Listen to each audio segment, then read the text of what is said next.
How can stress contribute to the betterment of your relationship? It can't.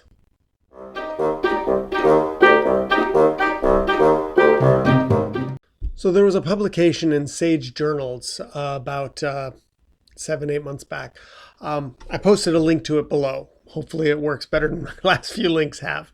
But stress in a relationship contributes to things kind of going downhill in several ways. Now, specifically, their particular paradigm, they were only testing marriages, but I'm going to go crazy and expand on it to include couples in general, okay? The most notable thing is that when a person starts to experience stress, they start to also pay more attention to negative experiences, interactions in particular. As I've said before, your perceptions make your reality. And if you think somebody is screwing with you, it doesn't merely matter if they are or not.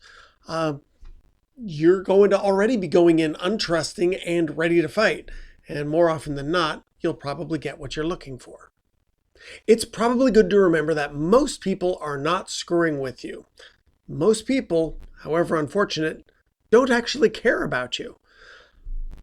Just remember what Ian McLaren said. Be kind to one another, for most of us are fighting a hard battle. The corollary to that is, never attribute to malice what can be explained by stupidity. That's often attributed to David Brin. But there's more to that particular quote. And second, there's a discussion that goes around on Reddit about the fact that that might be able to be better explained by ignorance rather than stupidity. And I tend to agree. After all, we're smarter than those people, aren't we? Okay, and one last piece.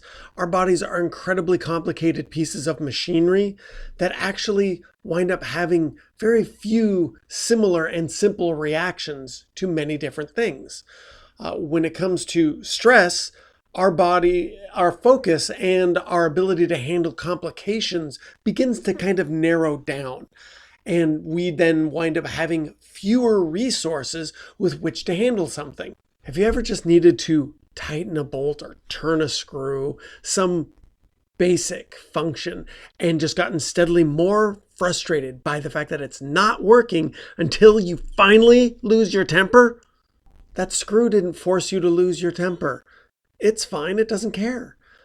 But you made it a competition where you have lost. It didn't need to be a competition at all. Stresses in our lives, regardless of where they are, begin to affect our closest relationships.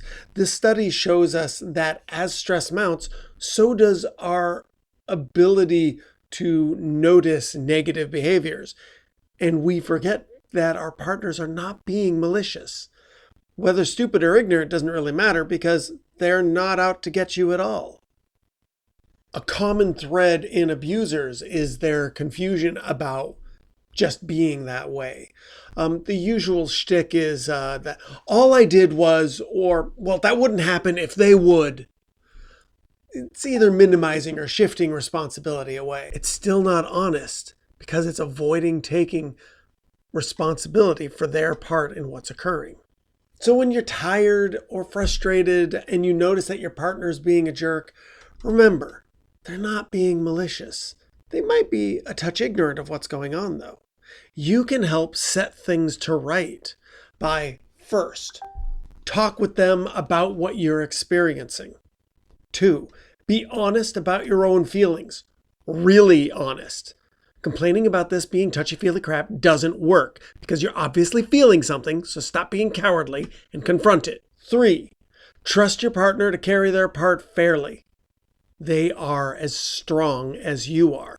Obviously, these basics don't cover every single situation that's out there, but I'll bet that they probably cover most of them. So, if something's not working for you, talk to someone maybe like me. We can help you sort out what it is that you're looking to accomplish and why you're feeling the way you are.